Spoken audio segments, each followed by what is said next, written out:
ዘፈንና ዘመን የጥሞና ሐሳቦች በጾመኛ ዜማዎች ዮሴፍ ጥሩነህ እንደጻፈው።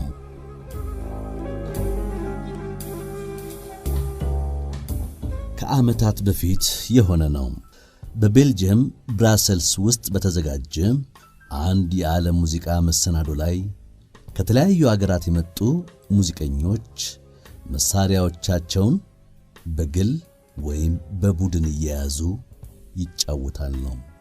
የሚበዛው ታዳሚ አውሮፓዊ በሆነበት በዚህ ጭፈራና ሞቅ ያለ ድምፅ በገነነበት መድረክ አንድ ኢትዮጵያዊ ግዙፍ የክር መሳሪያቸውን ይዘው መጫወት ሲጀምሩ ግን የአዳራሹ ስሜት ተቀየረ።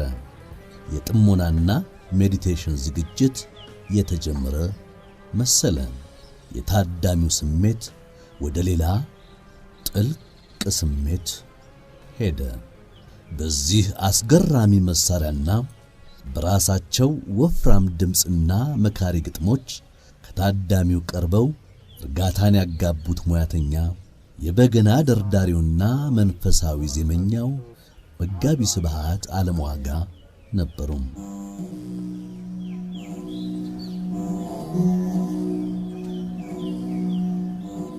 የዓለምዋጋን የበገና ጨዋታና ድምፃቸውን ብቻ ሰምተው የተደመሙት አውሮፓውያን እድምተኞች መልእክቱን በቋንቋቸው ሰምተውት ቢሆን በምን ያህል ጥልቀት ይወዱት ነበረ። ይህን ዕድል ግን ኢትዮጵያውያን አግኝተውታል። ከመጋቢ ስብሐት ዓለምዋጋና ተመሳሳይ ሙያ ውስጥ ካሉ ሙያተኞች ዜማ ውስጥ በስሜት እርጋታን፣ በሐሳብ ጥልቀትን ያገኙ ኢትዮጵያውያን ብዙ ናቸው።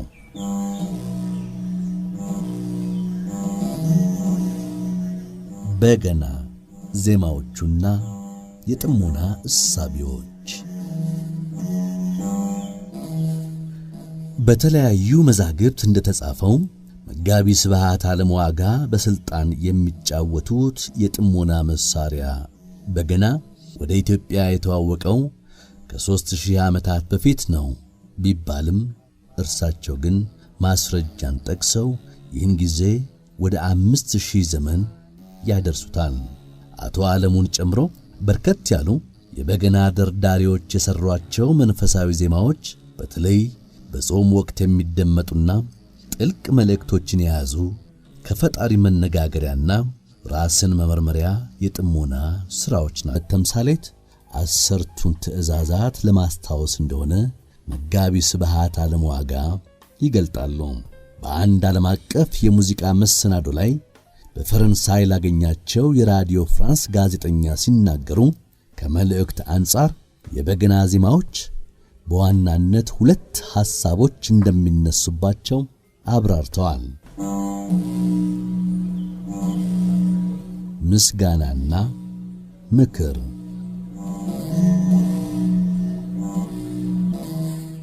በፈጣሪ ቃል የተቃኘና ምሳሌያቸውም የክርስቶስ አኗኗር እንዲሆን በጎ ሥራ ላይ የሚበረቱ ሰዎች እንዲሆኑ የሚመከርበት እንደሆነም ያነሳሉ። ለፈጣሪ የሚቀርቡ የምስጋና የበገና ዜማዎችን ግጥሞች በአብዛኛው በገና ደርዳሪዎቹ ራሳቸው የሚሰሯቸው ሲሆን የመጽሐፍ ቅዱስ ቃላትና ሐሳቦች ገዢ አዕማዶቻቸው ናቸው። አባታችን ሆይ ከተሰኘው የመጋቢ ስብሐት ዓለምዋጋ ዝማሬ ምስጋና ላይ ይሄ ይገኛል። አባታችን በሰማያት ላይ ያለህ ተለይቶ ይመስገን ክብርን እንድንኖር ምስጋና ምግብ ሆኖን። በበገና የምስጋና ዜማዎች ከሚታወቁ ዘማሪያን አንዱ ሊቀ ዘማሪ ይልማ ኃይሉም በተለይ በአብይ ጾም ወቅት የሚደመጡ የኢየሱስ ክርስቶስን መሥዋዕትነት አበክረው የሚያስታውሱ ክርስቶስ በደል ሳይኖርበት በደለኛ ሆኖ ለሰው ልጆች የከፈለውን መሥዋዕትነት በመዘርዘር ምስጋናና ክብር ለክርስቶስ መስጠት ላይ ያተኮሩ ሥራዎቹ ከጥሞና ውስጥ የሚከተቱ ናቸው። ደሙን ከፈለና አዳምን ታደገ እያለ የውለታውን ልክ ያስታውሳል። ለሰው ልጆች ሕይወት የታሰበው ሰይፍ አይተናል፣ ሰምተናል፣ በክርስቶስ አንገት ሲያርፍ እያለም ይዘምራል። ለሰው ልጆች ሕይወት የታሰበው ሰይፍ አይተናል፣ ሰምተናል፣ በኢየሱስ አንገት ሲያርፍ የመስቀሉ ስዕል ኧረ እንዴት ይገርማል! እዩት ንጹሕ በግ በአርምሞ ይነዳል።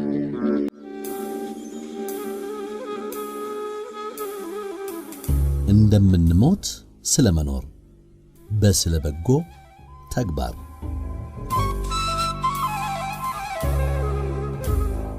የበገና ዜማዎች ፈጣሪን ከማመስገን ውለታና መስዋዕትነቱንም ከማስገንዘብ በተጨማሪ ይህ ሁሉ ውለታ የተከፈለለት የሰው ልጅ ሕይወቱን በጥልቀት እንዲፈትሽና ዓለማዊ ኑሮውን በማስተዋል እንዲመራ የሚያሳስቡም ናቸው።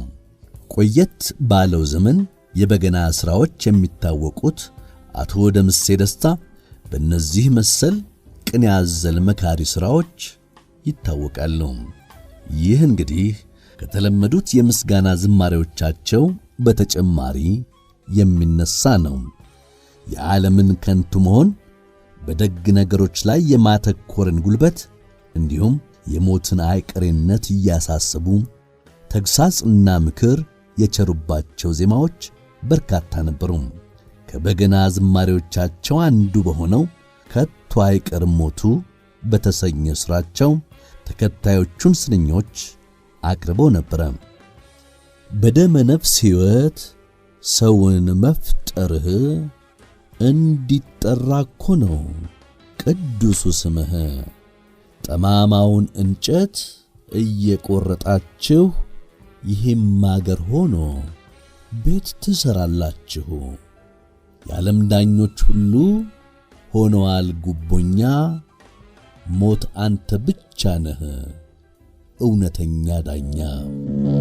በደመ ነፍስ ሕይወት በደመ ነፍስ ሕይወት ሰውን መፍጠርህ እንዲጠራ እኮ ነው ቅዱሱ ስምህ።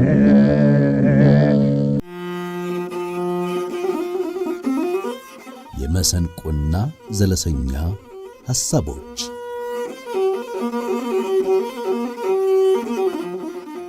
እንደ በገና ሁሉ ጥሞና የሞላቸው ግብረ ገብን መካሪዎች እንዲሁም ማኅበራዊ ሂስን የሚሰጡ ጾመኛ ዜማዎች የሚሰሩበት ሌላኛው የሙዚቃ መሳሪያ መሰንቆ ነው።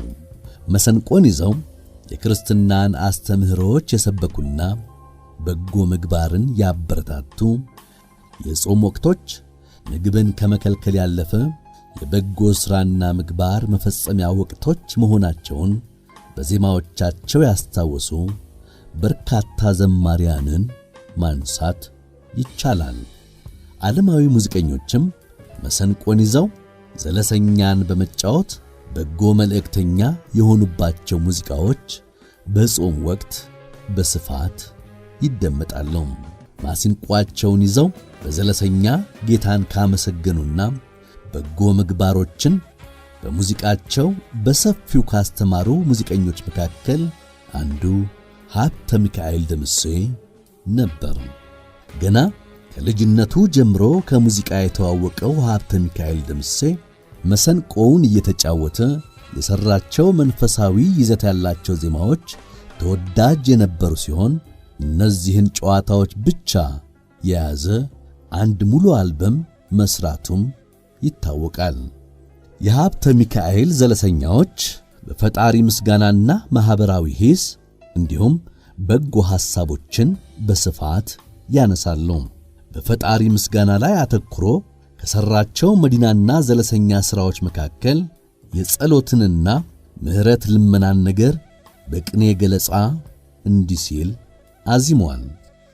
እስቲ በስማም ብዬ ልጀምር ጸሎት ገብቼ ላመስግን ከጌታዬ ቤት ቸርነት ብዙ መሆኑን እያወቅኩ ቀን ያልፋል ብለውኝ ከደጅህ ላይ አረፍኩ። እስቲን በስማም ብዬ ልጀምር ጸሎት ገብቼ ላመስግን ከጌታዬ ቤት። በማኅበራዊ ሂስ ከተቃኙና የሰውን አኗኗሩን የዓለምን ከንቱነትና ድካም ካነሳሱ ዜማዎች ውስጥ ደግሞ ተከታዩ ሐሳብ ይገኛል። ያለኝን ባርክልኝ ትርፉ ይቅርብኝ ከዋናዬ ጋራ እስቲያሰንብተኝ ያለንን ይዘነው ሳንገባ ቤታችን ምን ነው በየሜዳው መከፋፈላችን ሞታ አይቀርምና ለሁሉም ተላልፎ ስንቱ ሲሄድ አየን በሰው ተደግፎ። ቤት ሰርተን ነበር ትልቅ ነበር አዳራሽ አወቃቀሩ ብቻ ሆነ እንጂ ብላሽ። ያለኝን ባርክልኝ ትርፉ ይቅርብኝ ትርፉ ይቅርብኝ ከዋናዬ ጋራ እስቲያሰንብተኝ እስቲያሰንብተኝ። ከቃል ወደ ተግባር